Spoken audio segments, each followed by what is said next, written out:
بسم اللہ الرحمن الرحیم۔ شروع اللہ کے نام سے جو بڑا مہربان نہایت رحم والا ہے۔ دیکھیے فلسفہ تخلیق کیا ہے، اس کے دو حصے ہیں۔ ایک تو یہ کہ اس پوری کائنات کی تخلیق کی کیا علت ہے، کیا غایت ہے، کیا مقصد ہے، کس لیے یہ تخلیق کی اللہ ہے۔ اس پر کہیں گفتگو قرآن میں نہیں ہوئی ہے،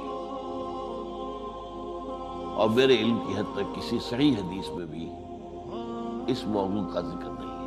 البتہ ایک حدیث ہے، وہ حدیث جو محدثین کے بڑے کڑے معیار ہے کسی حدیث کو تسلیم کرنے کے ضمن میں، روایت کی شرائط، ان پر تو وہ حدیث پوری نہیں اترتی ہے،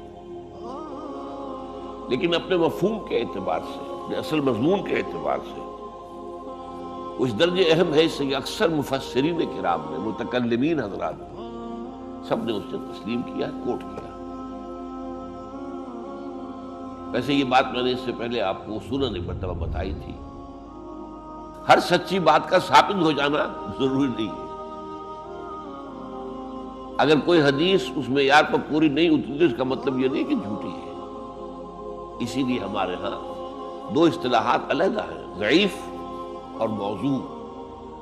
موضوع وہ حدیث ہے جو گھڑی گئی ہے، جس کے بارے میں طے کر دیا محدثین نے کہ اس کی کوئی اثر ہے ہی نہیں، کوئی بنیاد ہے ہی نہیں، کوئی جڑ ہے ہی نہیں، یہ تو گھڑ لی گئی، موضوع وضع کی گئی۔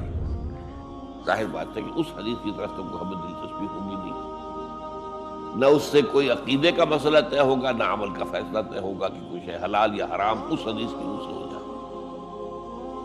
البتہ دوسری حدیث وہ ہے ضعیف ہے، یعنی ضعیف ہے اس معنی میں کہ اس کی سند پوری نہیں مل رہی۔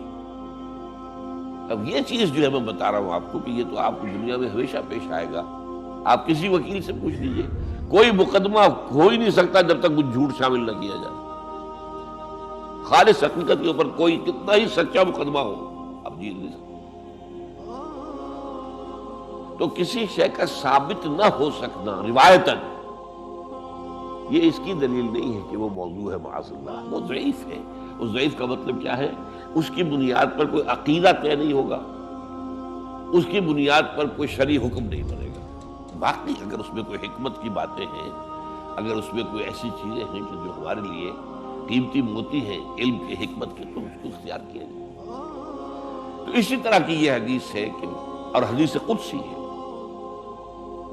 اور یہ واحد حدیث ہے کہ جو اس موضوع پر ہے، جو میرے علم کی حد تک یہ کائنات کیوں پیدا کی اللہ نے۔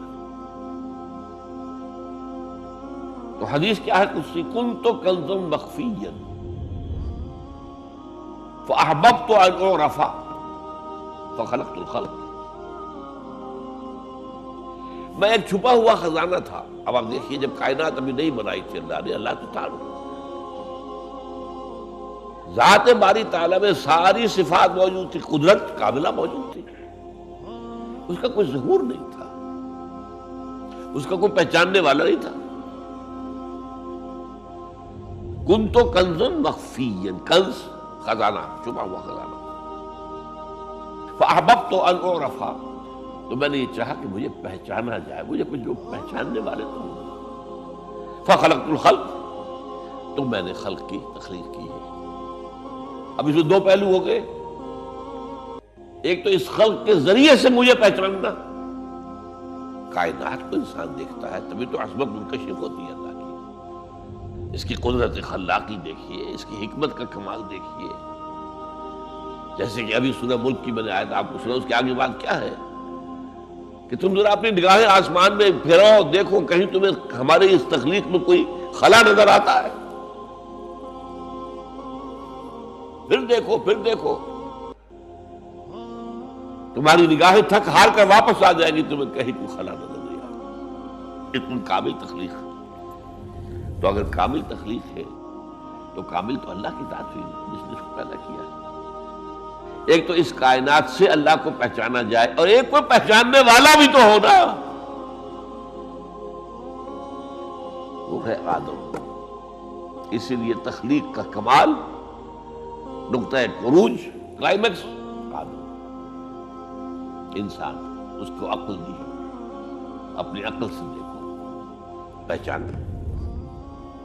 یہ اصل میں امتحان کا معاملہ ہوا ہے کہ جہاں تک تو ہے تخلیق کلی کا تھا سوال، اس کا تو اس کے سوا کوئی ہمارے پاس کوئی اور جواب ہے ہی نہیں، بس سیدھی سی بات۔ یہ حدیث قدسی کہ کن تو کنزن مخفیا فاحببت ان اعرف خلقت۔ ہاں، اب اس میں حیات دنیاوی کا مقصد کیا ہے؟ یہ جو انسان کی زندگی ہے یہ کوئی 30 40 50 60 70 80 برس کی نہیں ہے۔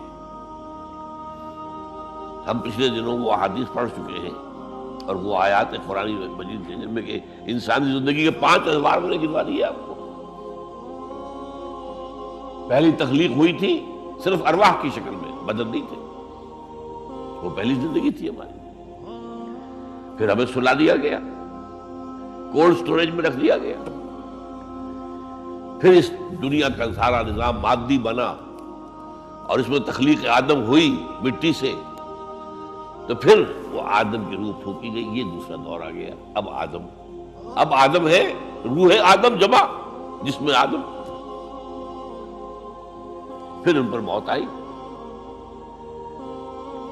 پھر جلایا جائے گا اور پھر ہمیشہ کے لیے رہیں گے زندہ۔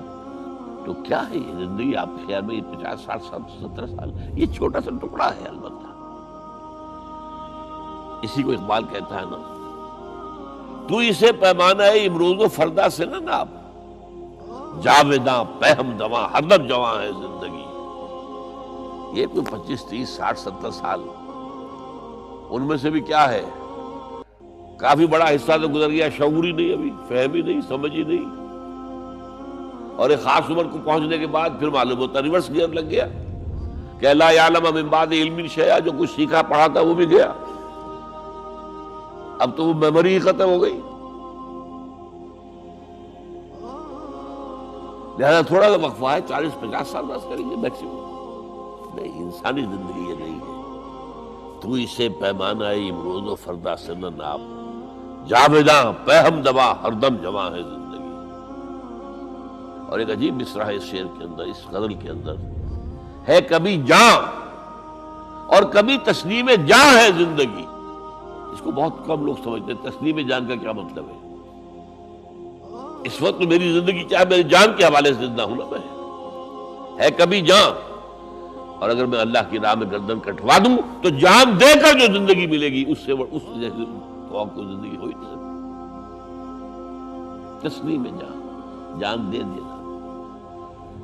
وَلَا تَقُولُوا لِمَن يُقْتَلُ فِي سَبِيلِ اللَّهِ أَمْوَاتٌ بَلْ أَحْيَاءٌ وَلَكِنْ لَا تَشْعُرُونَ۔ اور پھر اس میں شعر آتا ہے آخری علامہ اقبال کا، قلزم ہستی سے تو عمرہ مانند حباب۔ آپ اندازہ کیجئے یہ کائنات، ہستی، یہ تو پیسیفک اوشن سمجھیے، قلزم ہستی سے تو، اب تیری حیثیت کیا ہے؟ حباب، جیسا سطح سمندر کے اوپر یہ بلبلے ہیں، بس ہماری حیثیت اس کے سوا تو کچھ نہیں۔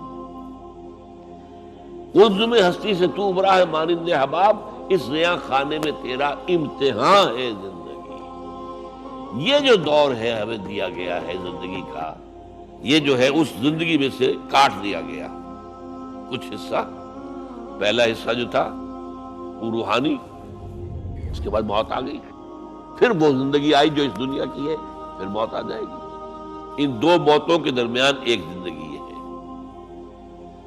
اور ایک پہلی موت سے پہلے بھی زندگی تھی اور دوسری موت کے بعد کی زندگی۔ 5 ادوار پھر میں گنوا رہا ہوں آپ کو۔ اس حوالے سے جو مقصد حیات ہے دنیاوی وہ ہے امتحان۔ اس لیے میں نے وہ آیات آپ کو سنائی، تبارک الذی بیدہ الملک وہو علی کل شیء قدیر الذی خلق الموت والحیاۃ لیبلوکم ایکم احسن عملا۔ اس نے یہ موت و حیات کا سلسلہ کیوں پیدا کیا؟ کیوں یہ دو موتوں کے درمیان یہ چھوٹی زندگی علیحدہ کر دی اور ان زندگیوں سے علیحدہ کر دیا جو پہلے تھی اور بعد میں آنے والی ہے اور جو ابدی ہے؟ خلق الموت والحیاۃ لیبلوکم ایکم احسن عملا، یہ امتحانی وقفہ ہے تمہارا، وہ تمہیں آزمانا چاہتا ہے۔ بلا یبلو، اسی سے ابتلا کا لفظ بنا ہے، باب افتعال، امتحان لینا، آزمانا۔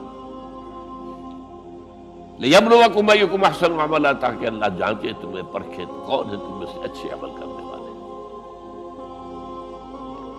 پھر یہی بات جو ہے بہت اور شاندار انداز میں سورہ کہف میں آئی ہے، اِنَّا جَعَلْنَا مَا عَلَى الْأَرْضِ زِینَةً لَهَا لِنَبْلُوَهُمْ أَيُّهُمْ أَحْسَنُ عَمَلًا۔ اس زمین پہ جو کچھ ہم نے بنایا ہے اس کا سنگھار ہے، زینت ہے۔ کھیتی لہلہا رہی ہے، آپ دیکھیے کاشتکار کا، کسان کا دل جو ہے باغ ہو رہا ہے کہ نہیں؟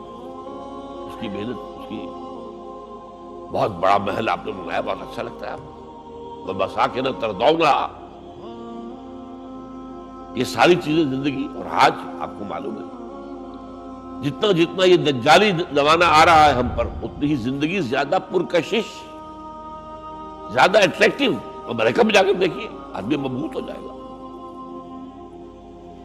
فرمایا ہم نے اس کو، اس کی آزمائش اور نمائش بنا دیا ہے، لِنَبْلُوَكُمْ أَيُّكُمْ أَحْسَنُ عَمَلًا، ہم تمہارا امتحان لینا چاہتے ہیں کہ اس کے حسن کے گرویدہ ہو کر رہ گئے یا نہیں، ہمارے جلال و جمال سے اپنا تعلق قائم کر کے ہمارے طالب بنے، دنیا کے طالب نہیں۔